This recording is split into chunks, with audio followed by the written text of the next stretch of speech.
다 같이 묵도하심으로 주일 예배를 하나님 앞에 드리겠습니다. 묵도하시겠습니다.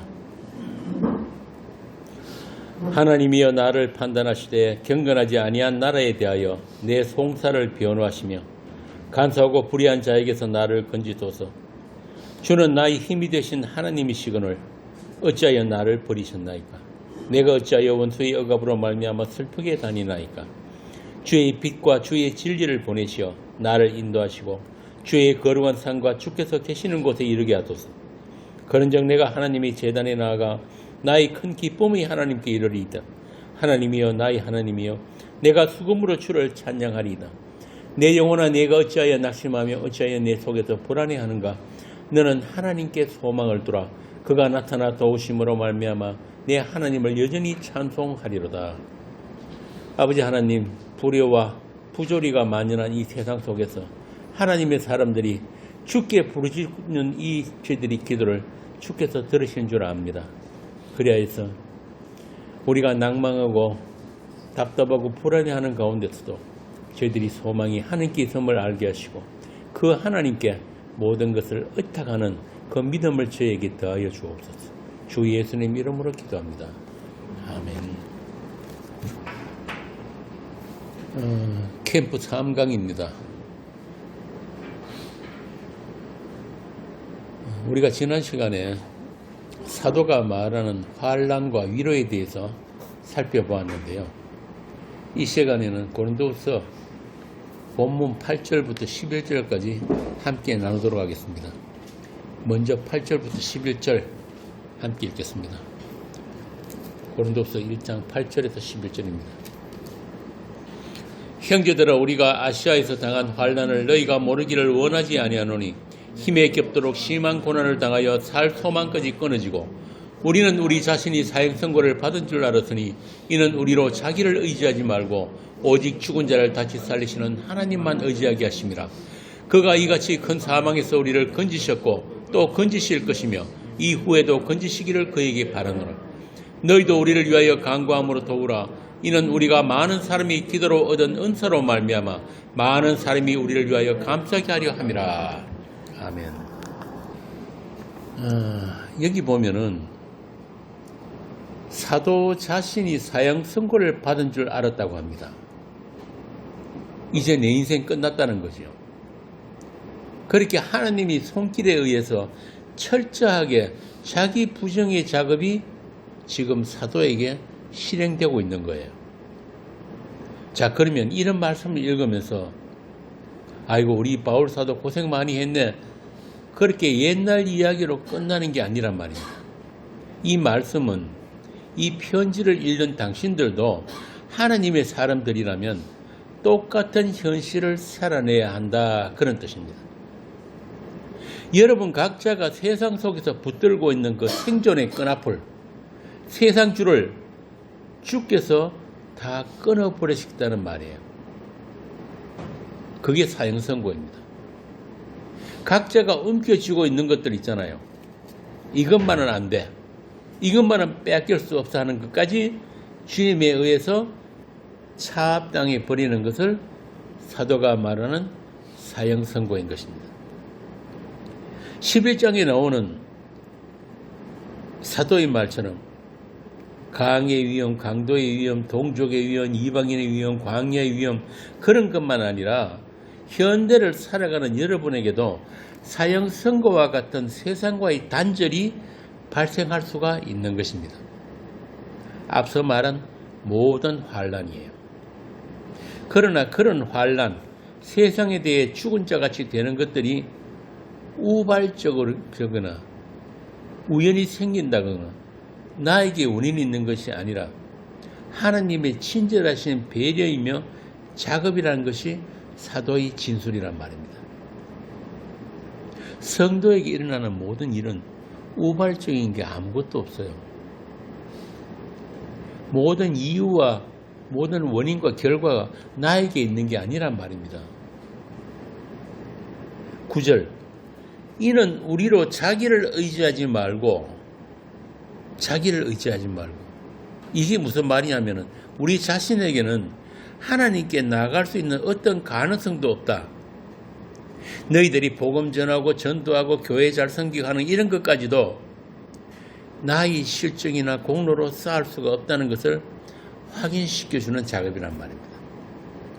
그러면서 죽은 자 같이 된 성도를 다시 살리시는, 그러니까 하나님이 나의 힘이 되시고 나의 삶의 동기가 되시고 나의 생명이 되시는 그것을 우리로 하여금 체득하게 하시는 작업이 각자에게 주어지는 사형 선고인 거예요. 뭐 이런 하나님이 다 있어. 그런 생각이 들어야지 진짜 하나님을 만났단 말입니다. 우리는 하나님을 믿는다고 하면서도, 하나님을 의지한다고 하면서도 보이는 세상을 붙들고 그 세상을 쫓아가게 된단 말입니다. 그 세상이 누구에게는 사업일 수도 있고, 또 누구에게는 정치일 수도 있고, 학문일 수도 있고, 어쩌면 자식일 수도 있고, 심지어 교회일 수도 있어요. 한번 생각해 보세요. 하나님이 그런 세심하신 돌보심, 우리 인생에 개입하시는 그 손길이 없으면 여러분 예수 믿을 수 있을 것 같습니까? 물론 성령의 은사로 주어지는 믿음이 맞아요. 그러나 그 믿음의 내용 안에는 우리가 붙들고 싶고 가지고 싶은 것들, 절대 놓치고 싶지 않은 것들, 내가 진짜 사랑하는 그런 그것들을 하나하나 끌어내시는 것까지가 믿음의 내용으로 주어진단 말입니다. 그러니까 예수 믿는 게 만만한 게 아니에요. 내가 선택하는 그런 믿음 아니란 말입니다. 한마디로 예수를 믿는다는 것은, 예수만 믿는다는 것을 현장 체험으로 배우게 하신다. 예수 믿음은 예수만 믿는 것이다.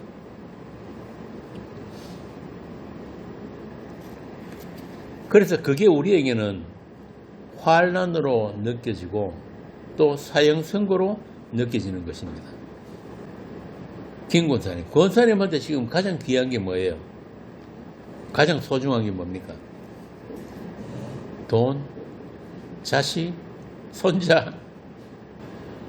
자식, 손자들은 나와 한 몸이니까 그렇게 귀한데, 하나님께서 환난을 주실 때 3종 세트로 주신다면 어떻겠습니까?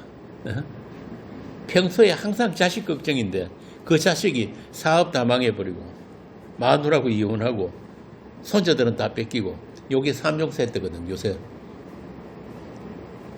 최악의 상황. 욥처럼 가진 재산 다 날아가 버리고 자식들 다 죽고 마누라는 저주하고 떠나가 버리고 자신은 몸에 병들고 살맛 안 나겠죠. 그런데 믿음 안에 있는 하나님의 성도는 누구 할 것 없이 겪어야 하는 각자의 사형 선고가 있단 말이에요. 사형 선고. 세상에 대해서 죽은 자, 또 자기 자신에 대해서도 죽은 자. 가르쳐서 6장에 나오잖아요. 세상에 대하여 십자가로 못 박힘이 어떤 것인지를 실시간 체험학습으로 우리에게 가르쳐 주신단 말입니다. 왜? 하나님을 알게 하시기 위해서. 그 하나님이 너 나 좀 보자 그러면 큰일 나는 거예요. 그때부터. 그러나 그때에 그 하나님이 찾아오셨을 때, 그때 진짜로 믿음이 믿음으로 능력으로 드러나게 된다. 이게 오늘 본문 말씀이에요. 오직 죽은 자를 다시 살리시는 하나님만 의지하게 하심이라. 하나님만 의지하게 하십니다. 우리 죽은 자, 아담의 그 길다란 긴 그림자 안에 또 살아가고 있는 우리 죽은 자들을 하나하나 살려내시는 작업, 그 작업이 환난을 동반하면서 실행되는 거예요. 이런 믿음이, 이는 주님께 찾아짐이 저와 여러분에게 있기를 빕니다. 아멘들 안 하시는데 이런 신령한 복 받기 싫으십니까? 로마에서 바울이 뭐라고 합니까? 로마서 8장 24절에 우리가 소망으로 구원을 얻었다. 소망으로 구원을 얻었다. 소망은 어떤 사람들에게 누구 주어지는 겁니까? 평소에는 그런 소망 우리 24시간 중에 한 10분이라도 가진 적이 있습니까? 왜 바울이 소망으로 구원을 얻었다고 합니까? 주님에 의해서 탈탈 다 틀려버리고 나면은 남는 게 소망만 남다 이 말입니다. 그 소망은 환난과 인내와 연단을 통해서 이루어지는 소망이기 때문에 그렇습니다. 그 소망이 가리키는 것이 천국, 곧 하나님의 백성들의 그 완성인데 우리의 본향 찾기란 말이에요. 그런데 그 천국 가는 자들이 조건이 있어요. 그게 뭐냐면은 예수님께서 그것을 로마서 5장에서 팔복으로 가르쳐 주셨어요. 팔복.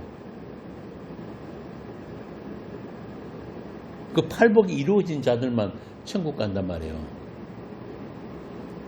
그런데 그 팔복을 우리가 본의 아니게 받았기 때문에 그 팔복에 나오는 심령이 가난, 애통, 의에 줄이고 목마름, 온유, 긍휼, 청결, 의를 위한 박해, 화평 이런 것들을 우리에게 없는 이런 복이 어떻게 주어진다?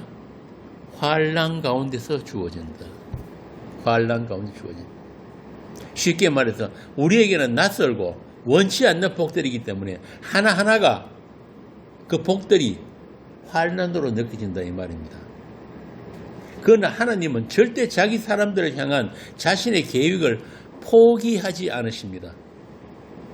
폐죽에서라도 심령이 가난한 자로 만드시고 애통하는 자로 만드시고 반드시 의에 줄이고 목마른 자로 새롭게 창조해 내시는 것입니다. 그 작업을 위해서 이 세상과 역사가 있단 말입니다. 바꾸어 말하면 이 세상과 결합된 딱 붙어있는 내가 그 세상과 분리되는 과정으로서 애통이고 의에 줄이고 목마름이며 심령의 가난이 발생하게 된다. 그때 발생되는 거예요. 온유, 긍휼, 청결, 화평도 마찬가지예요. 이것들이 다 세상에 없는 것들이니까 세상이 정의하고 있는 온유, 긍휼, 청결, 화평을 부정하면서 주님의 온유와 사랑과 청결과 화평이 환난 가운데 우리에게 주어지게 된다.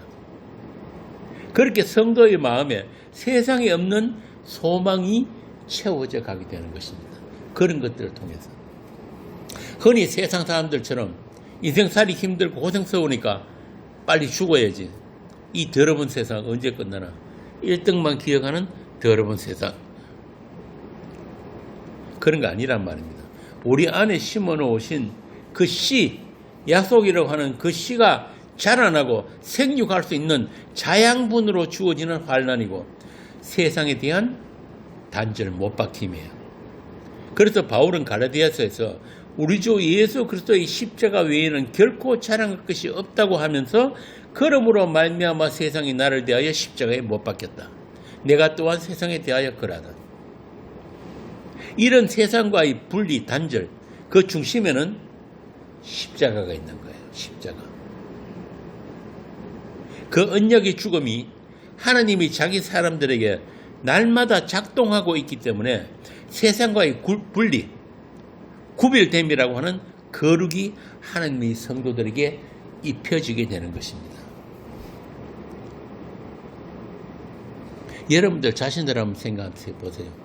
내 안에 거룩이 있다고 생각하세요? 곽거사님 절레절레 하시는데. 그런데 하나님은 그렇게 안 보신다니까요. 우리 안에 있는 모든 더러운 것들, 거짓된 것들, 그것 말고 뭘 보신다고요? 우리에게 입혀놓으신 그리스도. 그리스도라는 옷으로 입혀놓으셨기 때문에 우리를 거룩한 아들들로 여겨주시는 거예요. 여겨주심. 이게 로마서의 핵심이에요. 어떻게 해서든지 세상에서 살아남으려고 하는 우리의 이 육을 강제로 폭력적으로 해체시키는 작업, 죽여나가는 작업이 여러분들에게 실행될 때 그때 비로소 하늘 소망에 대해서 우리가 눈이 열리는 거예요. 자기에 대한 포기란 말이에요. 자기 부정, 그걸 이 세상에 대한 포기. 그때 우리 눈이 나로부터, 이 세상으로부터 위로 들린단 말입니다. 이 작업이에요. 죽은 자를 살리시는 하나님에 대한 믿음이 사랑으로 역사하는 것입니다. 그 사랑이 부어진 자들이 체득하게 되는 그 하나님의 인내, 우리 인내가 아니에요. 그 하나님의 인내, 그 인내 가운데 우리의 천국 백성으로서 부적합한 모든 불순물이 제거되는 연단까지가 그분의 작업이에요. 그분이 세심한 돌보심이란 말이에요. 그래도 그리스도로 옷 입는다는 말은 그냥 듣기는 참 좋은 이야기 같은데 그거 아니에요. 그리스도로 옷 입은 사람들은 예전에는 느껴지지 못한 내 안에 있는 모든 더러운 것들, 악한 죄성들, 거짓된 것들이 하나하나 전부 다 드러나게 돼 있어요. 그 옷 때문에. 왜? 그 옷의 가치, 그 거룩의 그 가치를 우리가 배우기 위해서 우리 안에 있는 정말 이 아담의 속성들, 더러운 것들이 그대로 다 폭로가 되는 것입니다. 그래서 성도는 환난 중에도 그 하나님을 즐거워한다고 하는 거예요. 로마서 5장 3절에서 4절 한번 봅시다. 로마서 5장 3절에서 4절입니다. 다만 이뿐 아니라 우리가 환난 중에도 즐거워하노니 이는 환난은 인내를, 인내는 연단을, 연단은 소망을 이루는 줄 알미로다. 이런 하나님의 빈틈없인 돌보심을 사도는 이렇게 들려줍니다. 로마서 8장 35절에서 39절. 누가 우리를 그리스도의 사랑에서 끊으리요? 환난이나 공고나 박해나 기근이나 적신이나 위험이나 칼이야. 기록된 바 우리가 종일 주를 위하여 죽임을 당하게 되며 도살당할 양같이 여김을 받았나이다 함과 같으니라.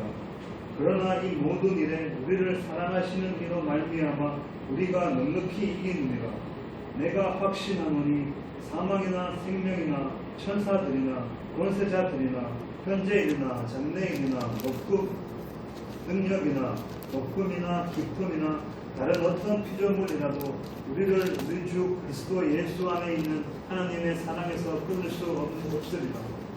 그러니까 성도에게 일어나는 환난, 공고, 박해, 기근, 적신, 위험, 칼, 또 죽임을 당하는 주를 위하여 죽임을 당하기 때문에 도살 양같이 여김을 받는 이 모든 것들이 무엇을 위해서 있어야 하는 거예요? 하나님의 사랑을 가르치기 위해서, 그 사랑이 어떤 사랑인지 알게 하기 위해서, 그 어떤 것도 하나님의 사랑을 끊을 수 없다는 것을 가르치기 위해서 주어지는 것들란 말입니다.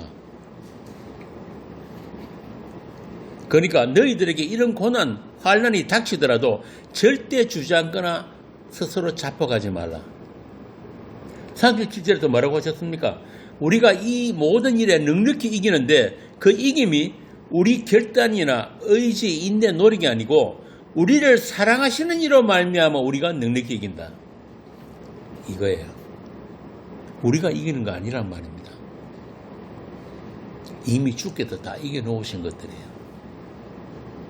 이 말은 이런 환난이 우리를 죽이는 환난이 아니고 우리를 살리시기 위함이고 나 자신과 세상에 고정되어 있는 우리의 시선을, 눈을 하나님께 향하게 하기 위한 그런 고난이 주어지는 거예요. 죽은 자를 다시 살리신 그 하나님만 의지하게 하심이란 말이에요. 그러니까 어떤 고난도 어떤 환난도 우리를 하나님께 더 가까이 다가가게 하는 그런 역할로서 고난이기 때문에 우리를 하나님 사랑에서 끌어낼 수가 없다. 시편 44편 22절 보겠습니다. 우리가 종일 주를 위하여 죽임을 당게 되며 도살할 양같이 여김을 받았나이다. 아까 우리가 로마서 읽었던 그 말씀이 이걸 인용한 말씀이거든요. 이게 오실 그리스도의 죽음에 연합된 구약의 성도들이에요. 우리라고 하는 그들의 운명이란 말이에요. 여러분, 세상에서 생존하기 위해서 필요한 게 뭡니까? 꼭 있어야 하는 거. 힘이 뭐예요? 돈이 힘이잖아요.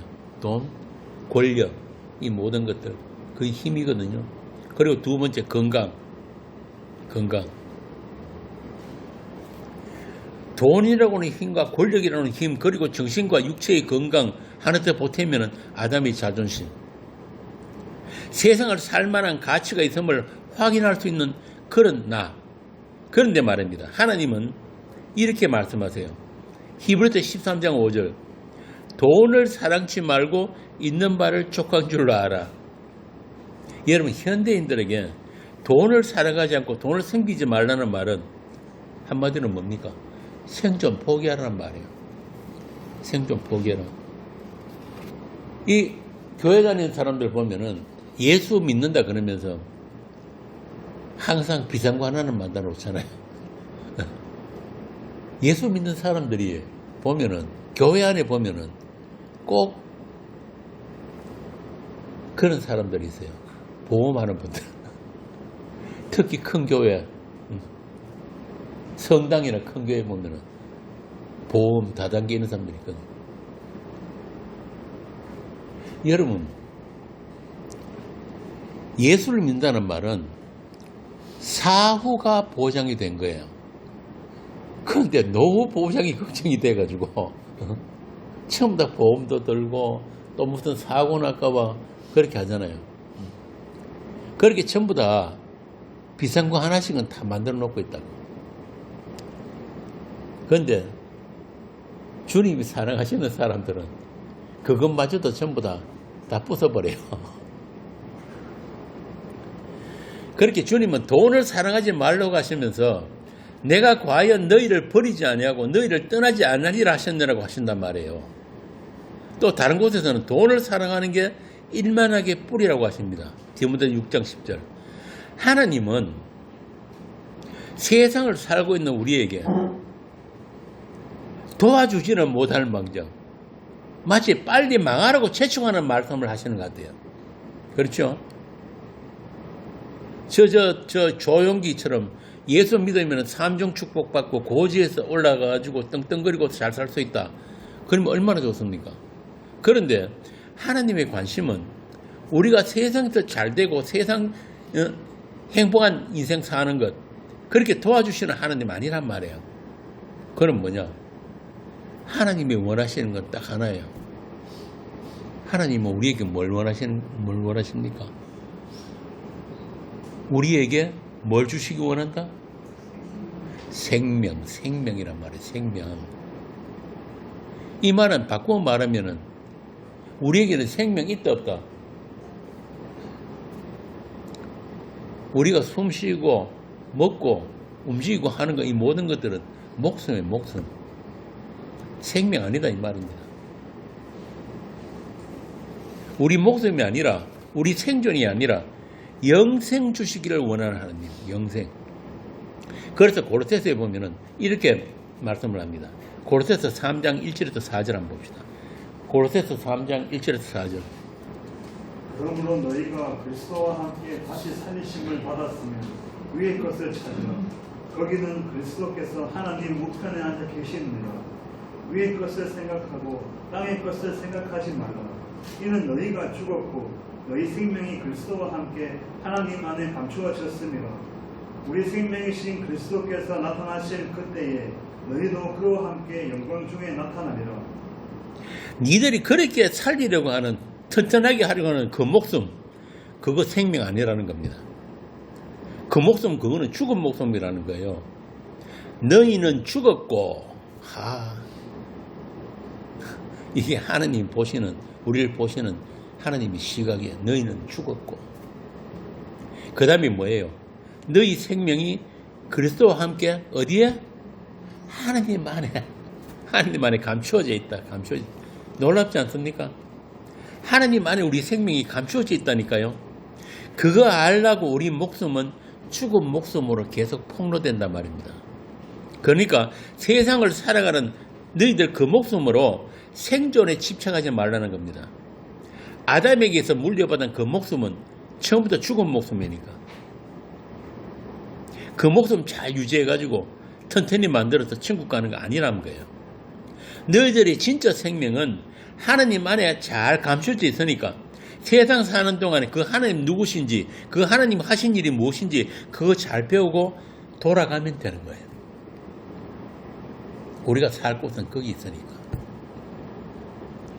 우리의 생명은 그리스도이기 때문에 그분이 세상 역사를 끝내시고 나타나실 그때에 그 영광의 날에 너희들도 그와 함께 영광 중에 나타나게 될 것이다. 신나지 않습니까? 이미 그 일은 이루어진 일이에요. 이 성경 말씀들은 이미 이루어졌고 또 이루어져 가고 있고 또 이루어질 일들을 적어놓은 거란 말입니다. 거룩한 성 새 예루살렘으로 우리가 하늘로부터 내려오게 될 것이다. 그러니까 그때까지 하나님께서 우리 생명을 맡아두고 계신다.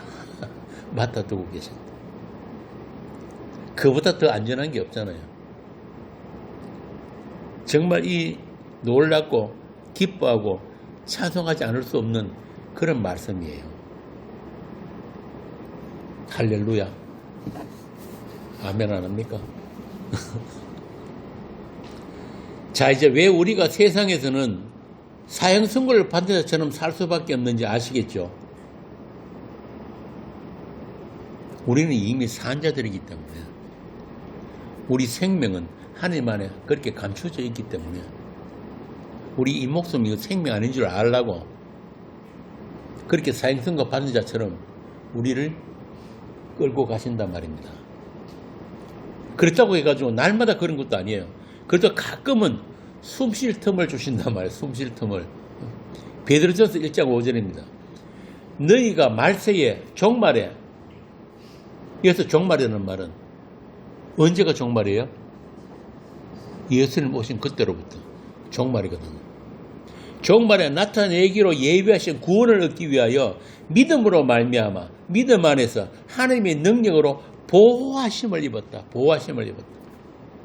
그러므로 너희가 이제 여러 가지 시험으로 말미암아 잠깐 근심하게 되지 않을 수 없으나 오히려 크게 기뻐하는도다. 왜 그렇습니까? 너희 믿음이 불로 연단하여도 없어질 것보다 훨씬 값진 것이기 때문에 예수 그리스도께서 나타나실 때 칭찬과 영광과 존귀를 얻게 하려는 것이라. 베드로후서 1장 3절입니다. 그의 신적인 능력으로 생명과 경건에 속한 모든 것을 우리에게 주셨으니 이는 자기의 영광과 덕으로서 우리를 부르신 자를 알므로 말미암이라. 알므로 암. 성경에서 알면 알면 무엇이라 그랬습니까? 안다. 성경에 말하는 알미란 우리를 부르신 자와 하나됨. 그 하나됨을 알미라고 그러는 거예요. 히브리어는 야다. 기노스코. 부부만이 알 수 있는 서로와 서로에 대한 그 하나됨, 암. 그걸 말하는 거예요.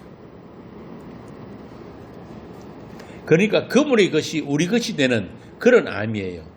연합이란 말이에요. 하나님의 본성에 참여하게 되는, 하나님의 그 거룩에 참여하게 되는, 하나님의 그 의에 참여하게 되는 피조물로서의 최고의 영광이며 우리는 그 은혜의 영광을 찬송하기 위해서 시험을 받았다. 이게 우리 존재의 목적이에요. 그러므로 우리의 현재의 고난은 그러한 하나님의 하나님의 선하심, 그 토벌을 이루기 위해서 모든 것이 한명하는 형태로 주어지는 고난이고 환난이기 때문에 사도는 로마서에서 환난 가운데서도 기뻐한다고 한 것입니다. 환난 가운데서도 기뻐한다. 이제 환난되는 이해가 좀 되시죠? 지금은 그리 아니할지라도 언젠가는 사도의 이런 정언이 바로 이것이었구나 할 때가 올 것입니다. 아직은 어려서 감당 못할 시험을 주시지 않으니까. 그러나 여러분이 성도라면 반드시 겪어야 할, 살아내야 할 그런 고난 총량의 법칙이란 게 있다는 것을 아시기 바랍니다. 전부 다 반드시 따야 할 졸업학점 다 있다니까요. 그냥 가는 천국 아니에요. 고난 총량의 법칙. 김민정 집사님 끄떡끄떡 하시는데 주 예수께서 우리에게 남겨주신 고난, 그리스도의 그 남은 고난에 참여되는 그 기쁨과 영광이 여러분 모두에게 있기를 제가 빕니다. 자, 이제 10절 11절 보겠습니다. 10절에 보면은 그가 이같이 큰 사망에서 우리를 건지셨고 또 건지실 것이며 이후에도 건지시기를 바라노라, 이렇게 되어 있죠. 이 말은 이 세상에는 우리를 죽일 일이 항상 준비되어 있다는 이야기입니다. 그게 이 세상의 역할이에요. 이 세상한테 사랑받을 생각 기대하지 마세요. 이 세상은 우리를 죽이기 위한 그런 역할로서 세상이에요. 그런데 대부분 사람들은 그렇게 느끼질 않죠. 좀 힘들고 덜 힘드는 차이만 있지, 그래도 세상은 어떻다? 살만한 세상이다. 앞으로 점점 더 좋아질 세상이다.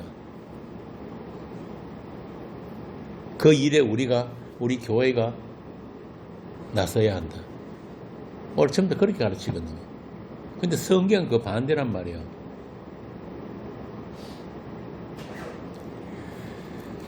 그렇게 우리가 날마다 위기를 느끼면서 살아가는 세상. 그런데 사도는 사형 선고를 받은 줄 알 정도로 살 소망까지 끊어지고 주께서 이 큰 사망에서 우리를 건지실 것 또 건지실 거다. 이 세상 전체가 우리에게는 뭐다? 사망이다.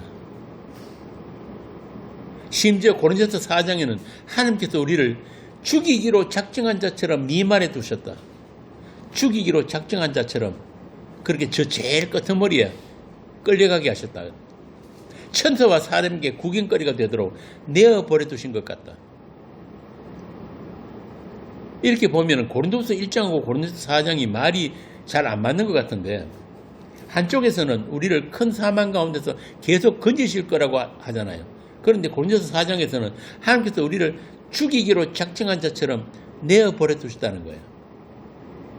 이게 왜 그러냐 하면은 앞서 보았던 9절 말씀처럼 자기를 의지하지 않고 죽은 자를 다시 살리시는 하나님, 없는 것을 있는 것처럼 부르시는 그 하나님만 의지할 때, 다시 말해서 그리스도 때문에 어리석고 그리스도 때문에 약하고 그리스도로 인해서 비천해짐으로 해서 복음의 능력으로만 역사할 수 있다는 것입니다.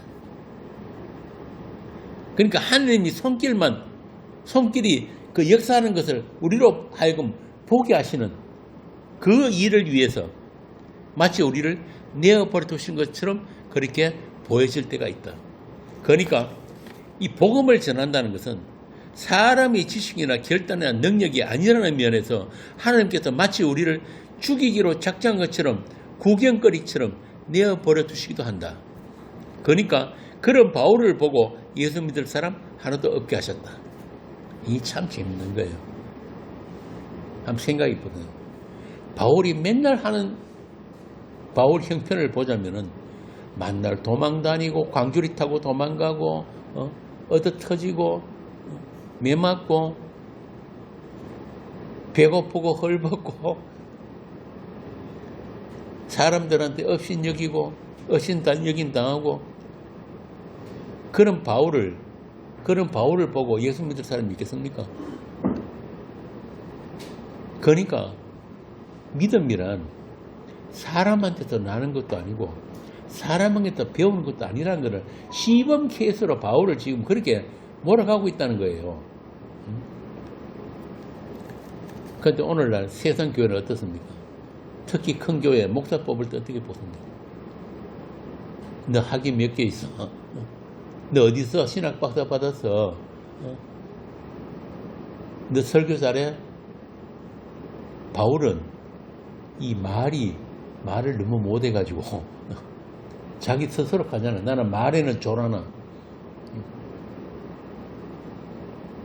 그 뭐 하는 가지도 뛰어난 게 없는 바울이었단 말이에요. 그런데 이 바울 같은 사람 오늘날 같은 현대에서는 목사 못합니다.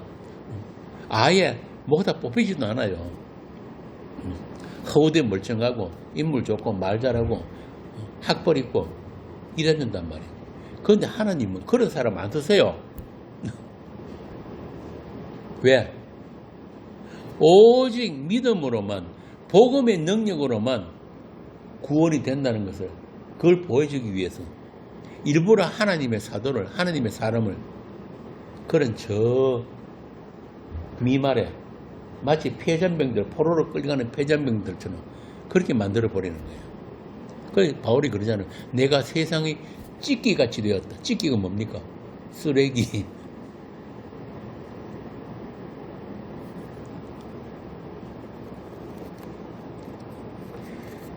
그렇게 그리스도 때문에 어리석어지고, 그리스도 때문에 약해지고, 그리스도로 인해서 비천해짐으로 해서 복음은 복음의 능력으로만 역사하게 된다. 그러니까 복음 전파는 사람의 지식이나 결단이나 능력이 아니라는 면에서 하나님께서 마치 우리를 죽이기로 작정한 것처럼 구경거리처럼 내어버려 뒀다는 것입니다. 복음은, 생명의 말씀은 오직 전도자의 낮아짐과 희생을 통해서 전파되는 복음이에요. 성도의 피를 타고 전해지는 복음이란 말입니다. 그런데 누가 세상에서 성공해가지고 고지에 올라서야지 전도가 잘 된다고 그런 거짓말을 하냐 말이에요. 하나님 축복받으면 수천억짜리 예배당도 짓고 교회 수도 수만으로 늘어나는, 그게 부흥이라고, 그게 하나님의 축복이라고 사기를 치느냐 말이에요. 그렇게 개고생한 바울 사도는 감옥에서 죽을 때 그 옆에 한 사람밖에 없었어요. 누가 한 사람만 있었단 말이에요. 아시아의 모든 사람이 자기를 버렸다고 하잖아요. 이같이 하나님의 일은 하나님만 하시는 일이에요. 성도는 잠시 그분이 정인으로 세워졌다가 이름도 없이 빛도 없이 사라지는 겁니다. 그런데 바울이 그 틈틈이 써놓았던 로마 감옥에서 세사들에 묶여가지고 누가를 통해서 썼던 그 편지들이 오늘 이 성경이란 말입니다. 성경. 이게 예수님이 이 세상에서 사셨던 삶이고 그분이 가신 십자가의 길입니다. 그분의 약하심, 그분의 낮아지심, 그분이 십자가 못 박히심으로 우리가 살아난 것처럼 성도들 역시 그 죽음 같은 사랑으로 우리의 이웃과 형제를 살려내는 것입니다. 고린도서 4장입니다. 고린도서 4장 11절에서 12절 봅시다. 우리 살아있는 자가 항상 예수를 위하여 죽음에 넘겨지는 예수의 생명이 또한 우리 죽을 육체에 나타나게 하려 하며, 그런즉 사망은 우리 안에서 역사하고 생명은 너희 안에서 역사하느니라. 이 사망이, 이 죽음이 우리 안에 역사함으로 해서 살아나게 되는 하나님의 성도들이 있단 말이에요.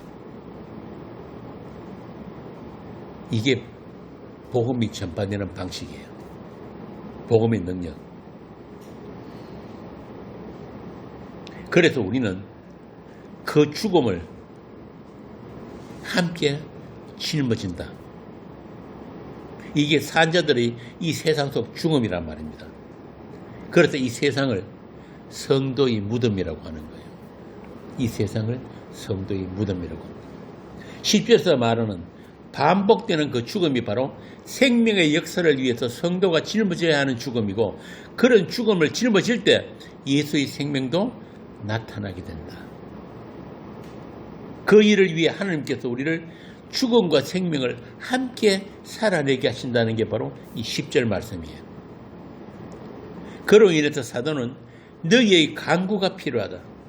많은 사람들이 기도, 즉 복음 전파를 위한 교회의 기도로 더 많은 전도의 열매가 맺히고 또 그들로부터 감사와 찬송이 있기를 사도가 지금 빌고 있는 것입니다.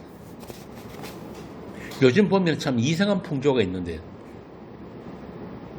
복음 안다는 사람들의 말이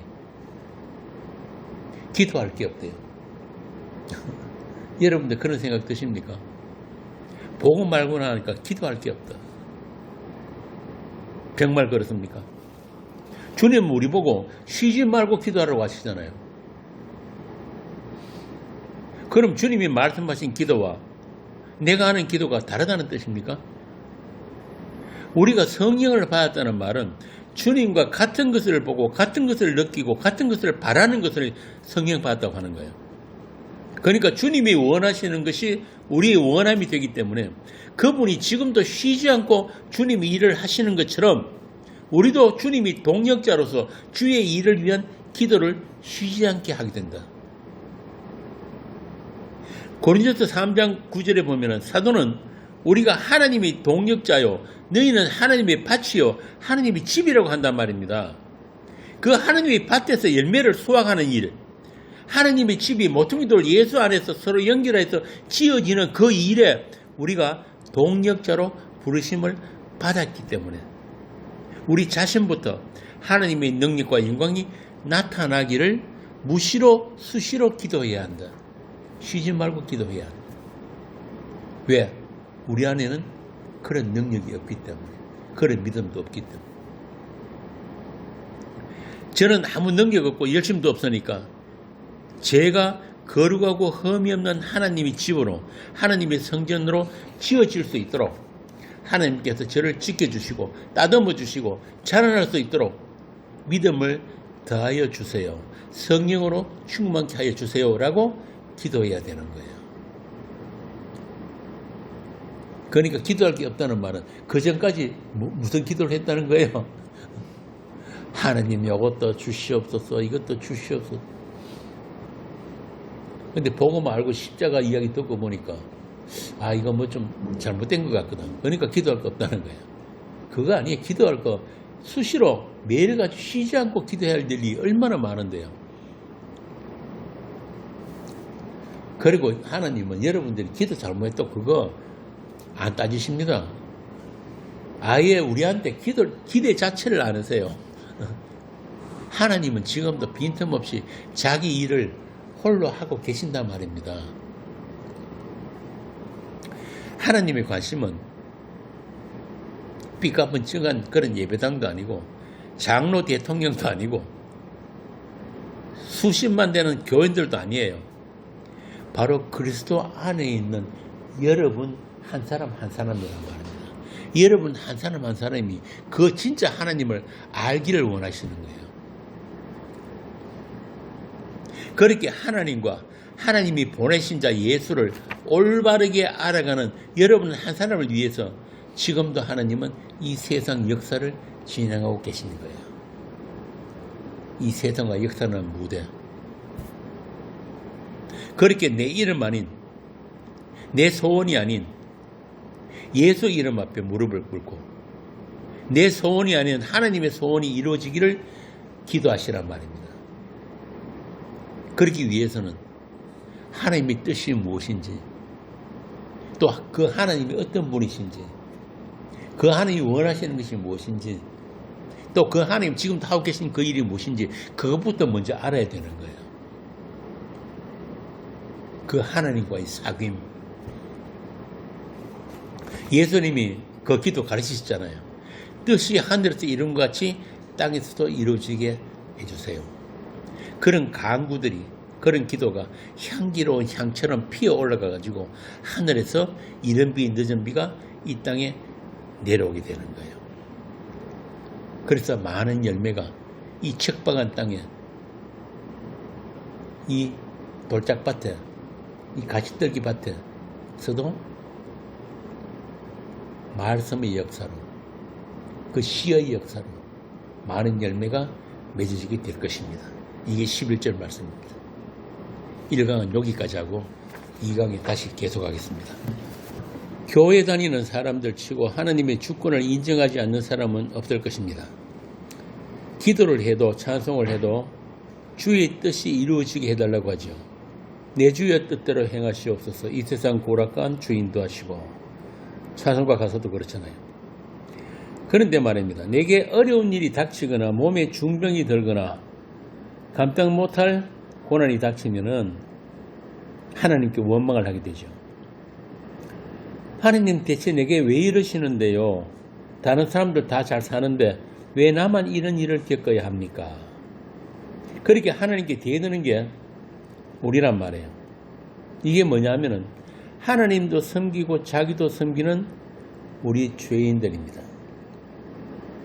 그러나 우리가 지난 시간에 했던 본문 말씀에 보면은 바울 사도는 살 소망까지 끊어지는 고난을 당한 것이 자신을 의지하지 않고 오직 죽은 자를 다시 살리시는 하나님만 의지하게 하심이라고 합니다.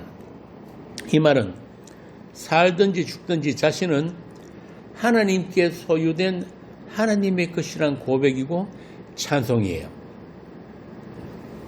이것은 믿음이 은혜의 선물로 주어진 자들에게만 나올 수 있는 고백이고 찬송인 것입니다.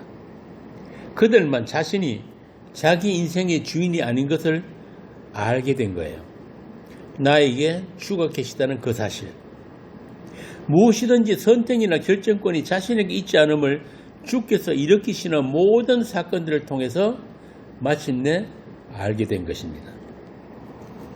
그 주님을 알기 전에는 내가 내 인생의 주인이 되어가지고 내가 나의 안전을 지키고 내가 내 인생의 행복을 위해서 선택하고 결정하면서 내가 나를 책임지고 살아왔다면 믿음이 주어지고 난 후에는 내가 원하는 내 인생을 살 수가 없게 되었다.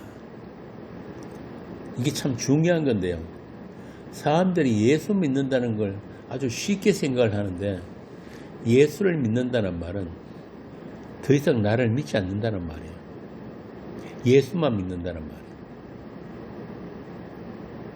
그래서 내가 내 인생의 주인이 돼서 살 수 있는 인생은 이제 끝났다 이 말입니다. 그게 예수 믿는다는 뜻이에요. 그런데 그걸 성경이 말하냐면은 복이라고 한단 말이에요. 복. 세상 종교인들처럼 내가 내 인생 사는 일에 예수를 도우미 정도로 아는 게 아니고 그분이 나의 주님이 되어서 먹든지 마시든지 무엇을 하든지 주를 위해 하는 것이 되는 그것이 바로 성도의 진짜 행복이라는 것입니다. 우리가 뭘 하든지 간에 그게 주를 위한 것이 되는 것. 이게 성도와 세상 사람들의 차이예요. 그래서 내가 내 인생을 살기 위해서 동원하는 모든 것을 12절에서 육체의 지혜라고 합니다. 육체의 지혜. 또한 무엇을 해도 주를 위한 것이 되는 것을 하느님의 은혜로 행한다. 이렇게 이야기를 하는 거예요. 이렇게 12절 한 절에 사도의 삶이 들어있어요. 성도의 삶이 증거되고 있단 말이에요.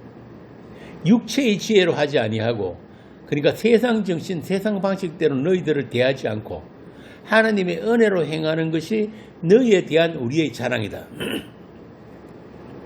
그래서 너희들도 우리와 같이 되기를 원하고 우리에 대해서 아직은 부분적으로 알기 때문에 오해도 있을 수가 있는데 주 예수의 날에는 우리가 서로를 온전히 알게 되고 또한 너희가 우리의 자랑이 되는 것처럼 우리가 너희의 자랑이 되기를 원한다.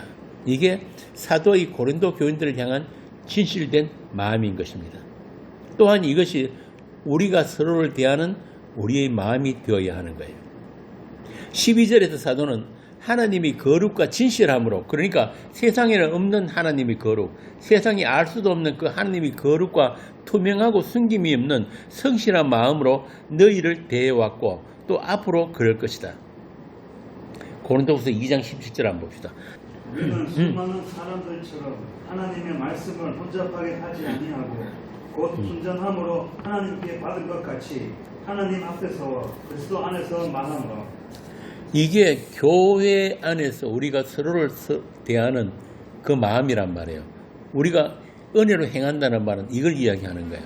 하나님의 말씀에 자기 것을 보태거나 빼지 않고 하나님께 받은 그대로 서로 나누는 것. 이것이 하나님의 사랑과 진리를 은혜대로 나누는 것이다. 이 일에는 신학의 도움이 필요가 없어요. 교회의 권위도 끼어들 수가 없어요. 주의 성령에 의해서 각자 받은 은혜대로 진리의 말씀, 은혜의 복음이 나누어지는 것이 그리스도의 한 몸된 교회입니다.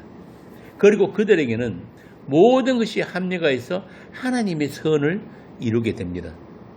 고난, 환난, 살소망까지 끊어지는 그런 모든 환경과 사건들까지도 성도에게는 유익한 것이다. 하나님의 선이고 영광이 된다. 이걸 사도는 편지 첫 무리부터 차근차근 우리에게 설명을 하고 있는 것입니다. 자, 그럼 바울이 편지 서두부터 이런 얘기를 전개하는 이유가 있는데 그게 뭐냐 하면은 지금 고린도 교회에는 바울을 오해하고 바울을 반대하는 자들이 있기 때문에 그렇다. 여러분 아시다시피 바울이 복음을 전한 교회에는 어김없이 거짓 교사들이 찾아와서 교인들을 미혹해가지고 복음의 광채가 가려워지게 했습니다. 고린도후서 11장 4절 한번 봅시다. 만일 누가 가서 우리가 전파하지 아니한 다른 예수를 전파하거나 혹은 너희가 받지 아니한 다른 영을 받게 하거나 혹은 너희가 받지 아니한 다른 복음을 받게 할 때에는 너희가 잘 용납하는구나. 이게 지금 고린도 교회에서 일어나고 있는 현재 상황이에요. 고린도후서 11장 20절 한번 봅시다. 누가 너희를 종으로 삼거나 잡아먹거나 빼앗거나 스스로 높이거나 뺨을 칠지라도 너희가 용납하는도다. 이렇게 고린도 교회에는 우리가 고린도서를 처음 했을 때 보았듯이 많은 문제가 있었단 말이에요. 오늘 때 보면은 교회에 가면은 내가 필요한 거 각자 필요한 거 챙기고 가기 바쁜 게 오늘 현실이잖아요.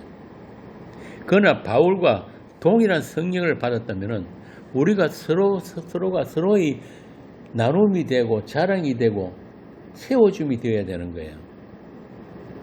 그런데 그런 분별력이 없으니까 거짓 교사들이 들어와 가지고 온갖 다른 복음을 가지고 사람들을 미혹을 하는데도 그냥 아멘하고 있더란 말이에요. 뺨을 칠지라도 잡아먹을지라도 아멘.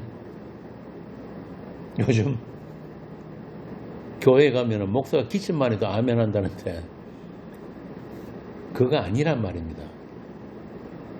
거짓 교사들이 바울이 사도권에 대해서도 의심을 가지도록 교인들을 선동을 했어요. 바울은 예루살렘 사도들에게 인정을 못 받았다. 거기다 바울이 고린도 교회를 다시 방문한다고 하면서 약속을 지키지 않은 것을 빌미 삼아가지고 바울은 믿을 사람이 못 된다. 그가 전한 복음도 믿을 게 못 된다. 이렇게 모함을 한 거예요. 당시 초대교회는 예루살렘의 사도들에게 인정을 받은 인정사라고 합니다. 갖고 다니는 그런 거짓 교사들이 있었답니다. 그런 거 없으면 가짜라는 거예요. 이렇게 바울을 모함을 했는데 이게 말씀 맡은 자들에게 일어나는 반드시 일어나야 하는 그런 사건들이에요. 그런데 그런 것들을 모함을 당하고 후욕을 당하고 그렇게 당하는 그걸 성경이 하나님이 상이라고 한단 말이에요. 상. 그래서 바울은 편지 서두부터 그 이유를 변명을 하면서 자신의 사적인 이유, 즉 육체를 따라 마음대로 결정한 게 아니라는 것부터 지금 설명을 하고 있는 거예요. 그래서 고린도 교회를 방문하는 계획을 세울 때에도 육체를 따라 계획하고 진행하지 않았다.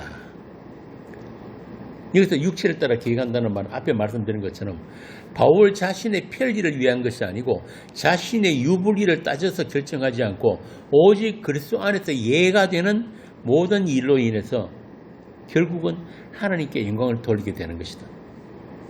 이거는 단순한 바울의 변명이 아니고 바울에게 있어서 예수 그리스도의 주되심을 바울은 이 편지를 통해서 고린도 교회에게 다시 한번 정언하고 있는 것입니다. 바꾸어 말하면 고린도 교회야 너희들에게 십자가 지신 예수가 정말 주님이 맞는 거냐? 네가 그 주님을 아는 거야? 이걸 묻고 있는 거야.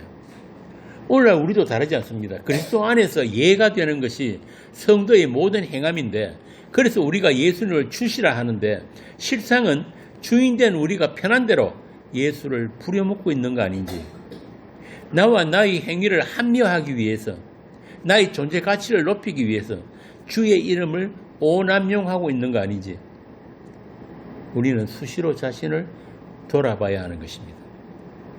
그래서 성도에게는 성령의 책망이 있는 거예요. 21절 22절 말씀이 그런 뜻이란 말입니다. 그가 우리에게 인치시고 도장 꽝 찍으시고 너는 내 것이라고 확정을 하시고 보증으로 우리에게 성령을 주셨다. 우리가 수시로 자의적으로 규정하는 내 중심의 그런 옳고 그름, 거기에 대해서 성령께서 그거 아니라고 우리를 책망하고 계신다. 이런 책망이 없으면은 내버려 두신 자다. 우리는 너무나 자신을 합리화하는 데 능하단 말이에요. 자신의 죄를 감추고 변화하는 일에 아주 뛰어난 자들이에요. 여러분, 어떤 일을 결정할 때 나에게 손해가 있어도 이게 하나님의 뜻이 아니면 안 하게 되는 거 맞습니까? 자신 있게 그렇게 대답 못하죠. 그건 아주 드물게 실수로 그럴 수는 있는데, 예스와 노의 기준은 그 중심에는 나의 유익이 있단 말이에요. 내가 손해보면서 주를 위해서 안 할 수 있고, 주를 위해서 손해보면서도 할 수 있는 그런 사람들이 주의 종이에요. 이걸 지금 바울이 지금 이야기하고 있단 말이에요. 고린도후서 5장 14절에서 15절 한번 봅시다. 그리스도의 사랑이 우리를 강권하는 시는도다. 우리가 생각하건대 한 사람이 모든 사람을 대신하여 죽었은즉 모든 사람이 죽은 것이라. 그가 모든 사람을 대신하여 죽으심은 살아있는 자들로 하여금 다시는 그들 자신을 위하여 살지 않고 오직 그들을 대신하여 죽었다가 다시 살아나신 이를 위하여 살게 하려 함이라. 그러므로 우리가 이제부터는 어떤 사람도 육신을 따라 알지 아니하노라. 비록 우리가 그리스도 육신을 따라 알았으나 이제부터는 그같이 알지 아니하노라. 자신을 위해서 살지 않고, 여기서 딱 걸리죠. 자기를 위해서 살지 않는 사람 세상에 있습니까? 없잖아요. 그런데 성경은 뭐라고 하냐면은, 성도라면 누구든지 자기를 위해서 사는 자가 없다 이런단 말이에요. 그러면은 성경 말씀이 옳습니까? 우리 판단이 옳습니까? 성경은 그래서 선언이에요, 선언. 성경이 그렇다면 그렇다는 거예요. 하나님이 그렇게 보신단 말이에요, 여러분들을.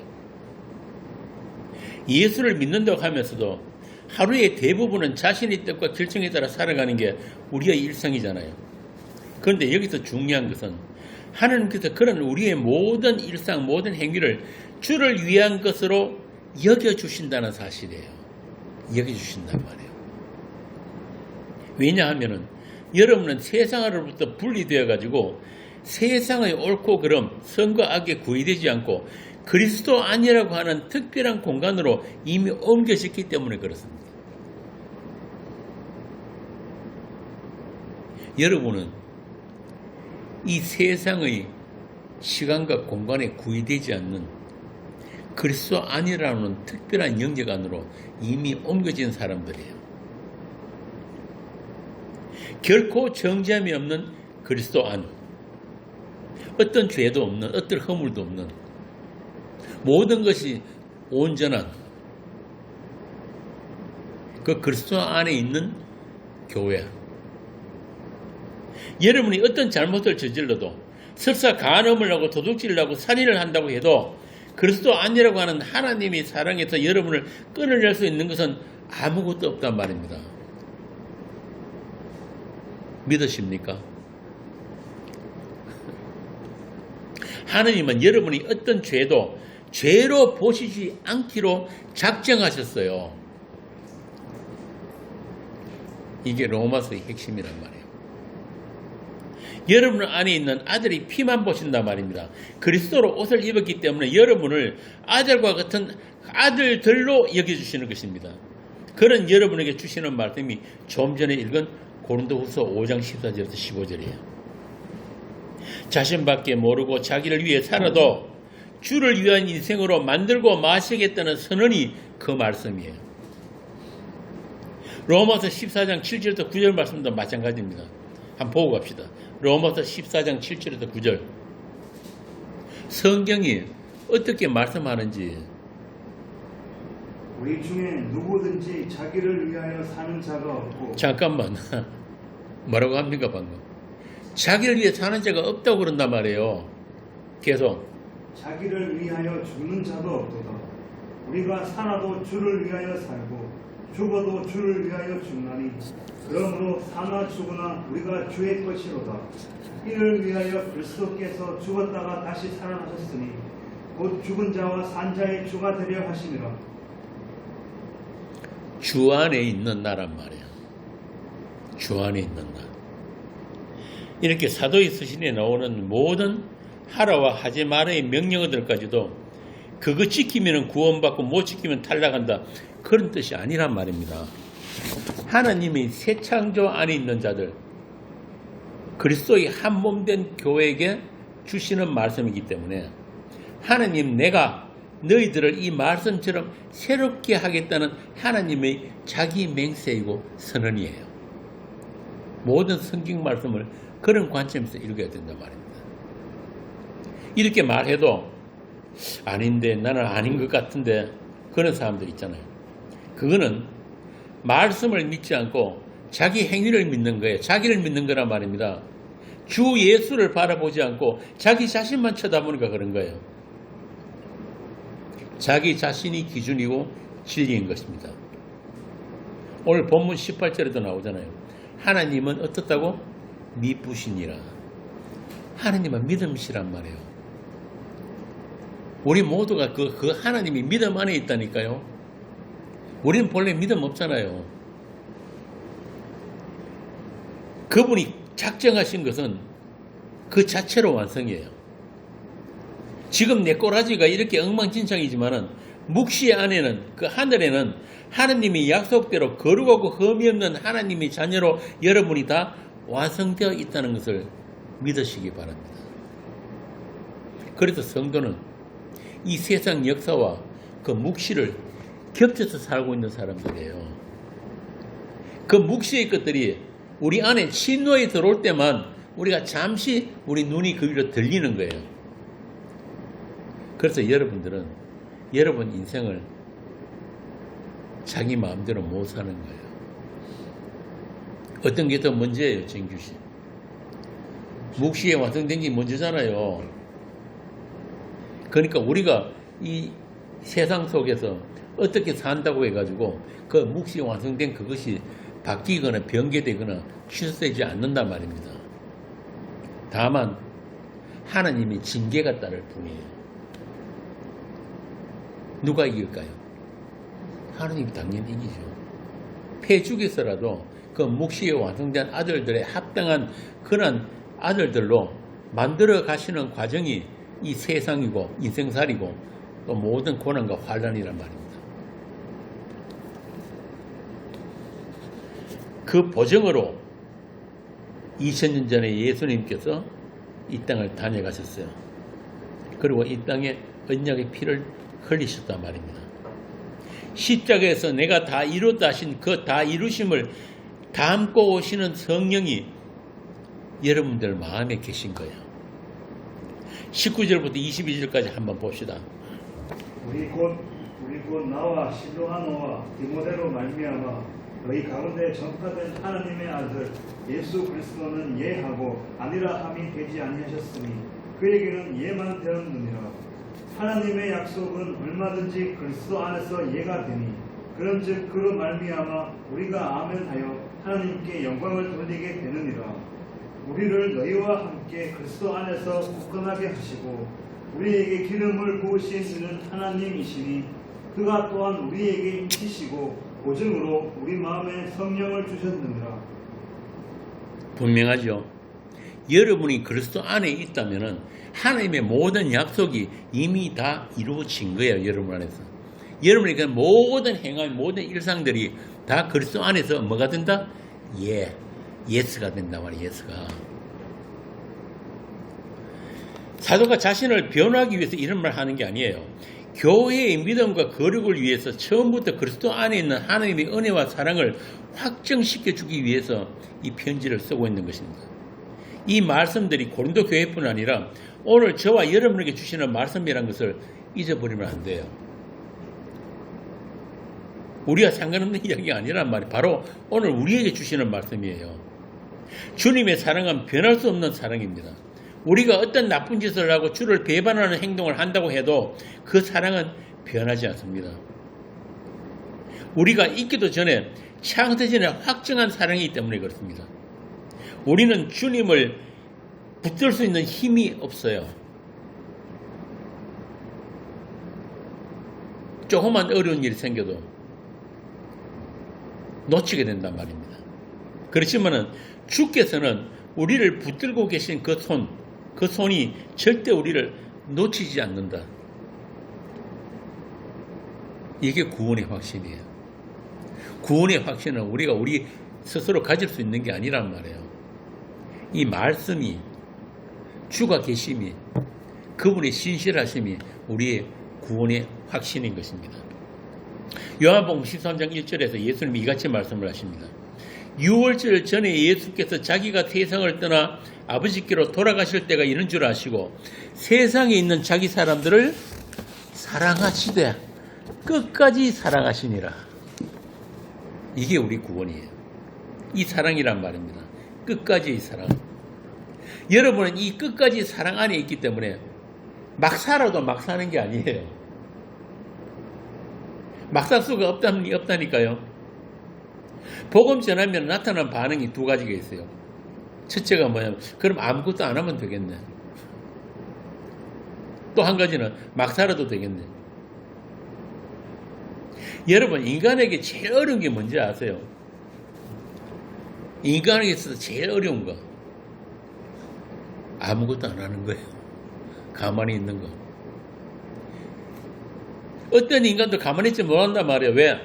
불안해서. 우리 존재 자체가 불안하거든.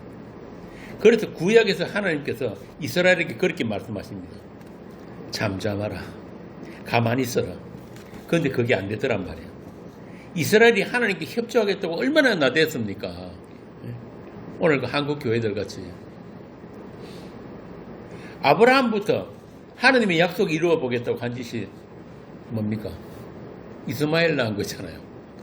하나님이 약속의 씨를 주시겠다고 했는데 사라한테서는 안 생기니까 첩한테서 이스마엘 낳았단 말이에요. 그게 자기 딴에는 하나님의 약속에 협조한다고 한 짓이에요. 이게. 인간은 선악과 따먹은 모든 죄인들은 가만히 있질 못해요. 못 믿는다니까요. 하나님의 때까지 못 기다려요. 은혜로만 살지 못하는 게 죄인들이란 말이에요. 막 산다는 것도 마찬가지예요. 본래 인간은 막 삽니다. 자기 위해서 살아가는 모든 것이 막 사는 거예요. 그러면서 복음을 이야기하면은 그럼 막 살면 되겠네. 요 말은 바꾸어 말하면 나 이때까지는 막 살지 않았다는 거잖아요. 그렇죠? 이제 복음 들었으니까 막 산다. 그런 사람에게는 주가 계시지 않은 거예요. 주가 계신 자는 그런 말을 못해요. 생각해 보세요. 주가 계심을 아는 자들이 복음 들었다고 해가지고 그럼 이제부터 막 산다? 말이 안 되는 거예요. 앞뒤가 안 맞잖아요. 바울의 말대로 이제는 내가 사는 것이 아니요 오직 내 안에 그리스도께서 사시는 것이다. 그런데 어떻게 막 사세요란 말이 나올 수 있냐고. 그건 주께서 내어버려 두신 거란 말입니다.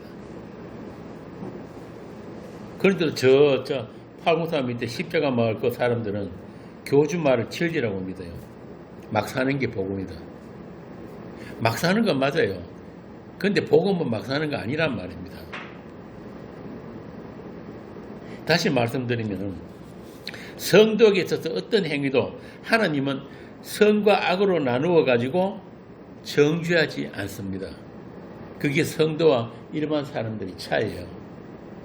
주 안에 있지 않은 자들은 어떤 행위도 전부 다 하나님께서 다 기억하시고 율법대로 법대로 처벌하십니다.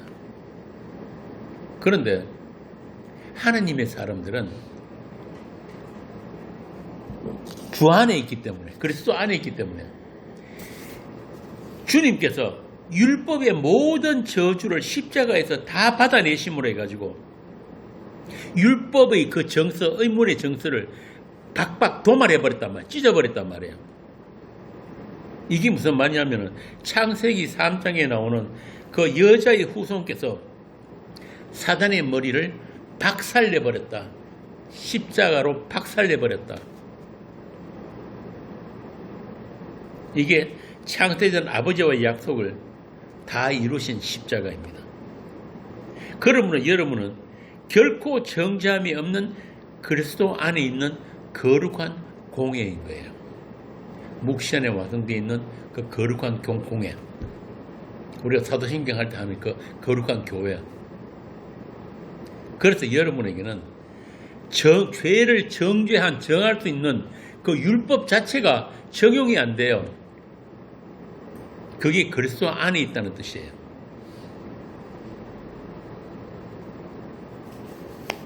그렇게 약하심으로 십자가에 못 박히신 그 예수가 하나님의 그 약속을 다 이루신 그 십자가의 승리를 우리에게 그냥 넘겨주셨단 말이에요. 넘겨주셨단 말이에요. 우리가 싸우는 전쟁이 아니란 말이에요. 우리가 어떻게 사단과 전쟁에서 이겨요? 이미 그 사탄은 예수님의 십자가로 말미암아 그 머리가 박살이 나버렸단 말이에요. 그렇게 우리를 정죄하는 그 법 조문들을 예수님이 십자가에서 도말해 버렸기 때문에 죄는 법이 없으면 죄를 정할 수가 없단 말입니다. 이게 복음이에요. 그런데도 우리 몸은 선악과 땅은 이 우리 선악의 몸, 율법의 몸이다 보니까 하나님은 정죄 안 하신다고 하는데 누가 정죄합니까? 내가 나를 내가 만날 나를 감찰하고 성찰하고 정죄하고 무엇인지 간에 내 중심이 선악으로 나누어 가지고 선은 취하고 악을 버리는 그런 몸이 있다 보니까 예수를 주로 믿는다고 하면서도 선악에 의한 정욕 탐심을 버리지를 못하는 거예요. 그래서 사도는 로마서 7장에서 이런 우리 몸에 대해서 뭐라고 합니까? 이 사망의 몸에서 누가 나를 건져내라 탄식을 했단 말이에요. 사도까지도 죄가 기회를 타서 계명으로 말미암아 내 속에서 온갖 탐심을 이루었나니 이는 율법이 없으면 죄가 죽은 것이라. 율법이 없으면 죄는 죽은 것이란 말이에요. 사도는 이 사실을 자신의 육체를 통해서 확인을 했기 때문에 이 사망의 몸에 대한 탄식과 함께 내가 육신으로는 죄의 법을 섬기지만 율법에서 자유롭지 못하지만 내 육신 그렇지만은 주께서 새로 지으신 그 새 피조물 새 마음 새 심장으로는 나는 하나님의 법을 섬긴다. 하나님의 법이 뭐예요? 생명의 법 복음.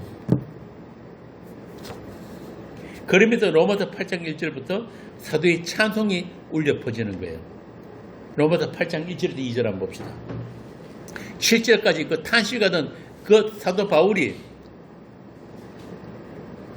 딱 하나, 딱 한마디, 그리스도 안, 그걸로 인해서 찬송이 울려 퍼지는 거예요. 읽어보세요. 그러므로 이제 그리스도 예수 안에 있는 자에게는 결코 정죄함이 없나니 이는 그리스도 예수 안에 있는 생명의 성령의 법이 죄와 사망의 법에서 너를 해방하였습니다. 이런 새로운 세계, 그리스도 안이라고 하는 그 생명의 영역으로 옮겨진 그 감사, 그 찬송이 저와 여러분에게도 울려 퍼지기를 빕니다. 우리가 아는 것처럼 사도들이 전한 복음은 예수 그리스도와 그의 십자가예요. 세상이 십자가에 못 박은 예수를 하나님이 다시 살리셔가지고 주와 그리스도가 되게 하신 것, 이게 복음이란 말이에요. 이 예수 그리스도 안에서 모든 하나님의 약속은 뭐가 된다? 예가 되는 거예요. Yes, okay. 구약 신약의 모든 성경 말씀이 예수 그리스도로 말미암아 다 이루어졌고 또 우리에게 예가 되었다. 그 다 이루심을 우리에게 전가시켜 그냥 넘겨주심으로 해가지고 그 모든 말씀이 곧 나의 말씀이 되었다. 나의 말씀이 되었다. 그래서 여러분이 성경을 읽을 때 이 성경을 본받아야 되는 그런 교훈으로 어떤 매뉴얼로 읽는 게 아니고 성경이 내 이야기가 되어야 되는 거예요. 내 이야기가. 그래서 이 성경이 생명의 말씀이 된단 말입니다. 그래서 계시록에서는 성도를 말씀이라고 하는 거예요. 자, 이 놀라운 현실, 이미 묵시에 이루어져 있는 그 현실을 이 세상 속에서 확인당하면서 살아내는 사람들이 바로 하나님의 피로 사신 성도들이에요. 그들이 세상 속에 감추어진 하나님 나라란 말입니다. 하나님의 약속에 있는 이스라엘은 그 약속과 결부되지 못해서 실패했지만 이제 여러분은 말씀 육신으로 오신 분의 죽음과 부활에 연합됨으로 해서 그 죽음과 부활이 여러분에게 나누어짐으로 해서 그분의 다 이루심을 아무 한 것 없이 그야말로 빈손으로 받게 된 약속의 사람들입니다. 그래서 여러분들이 진짜 이스라엘이에요. 이 복음의 현실. 이 뜻이 믿어지십니까? 아멘. 그렇다면 여러분은 무슨 일이든 어떤 사건이라도 그리스도 안에서 예가 되는 사람들이에요. 그로 말미암아 아멘함으로 하나님께 영광을 돌리게 되는 그리스도의 사람들입니다. 그리스도인. 세상엔 두 종류 사람밖에 없어요. 남자, 여자가 아니고 그리스도 안에 있는 자와 그리스도 밖에 있는 자예요. 그 두 종류의 사람이라고 해요. 아담 안에 있는 자와 그리스도 안에 있는 자. 하나님의 기름 부으심, 성령의 임하심으로 여러분이 예수님을 주로 시인하고 모든 약속에 아멘을 하게 되었다. 여러분의 심령에 하나님이 소유라고 하는 그 도장이 빵 찍히고 성령에 의해서 보증이 된 그것으로 인해서 여러분은 죽은 세상 속에 산 성도예요. 죽은 세상 속에 산 성도들. 세상 속에 있어도 세상에 속하지 않은 그런 하늘적 존재란 말입니다. 하늘적 존재. 잠시 세상에 보내진 하늘의 왕자 공주들이 여러분들이에요. 그래서 세상이 이 땅 주신 예수님을 몰라보고 핍박하고 세상 밖으로 쫓아낸 것처럼 여러분도 이 세상과는 친할 수가 없어요. 아무리 친하려고 해도 세상이 여러분들을 밀어낸단 말입니다. 세상에 뿌리 내리고 살 수가 없어요. 여러분의 뿌리는 어디에 있다? 하늘에 있기 때문에. 그런 확정된 하나님의 사람으로부터 정체성을 잊어버리지 않게 하시려고 수시로 일깨워주시려고 여러분의 인생에는 살 소망까지 끊어지는 그런 사형 선고를 받는 것 같은 환난과 고난이 준비되어 있다. 하나님이 때에 반드시 주어지게 되어 있다.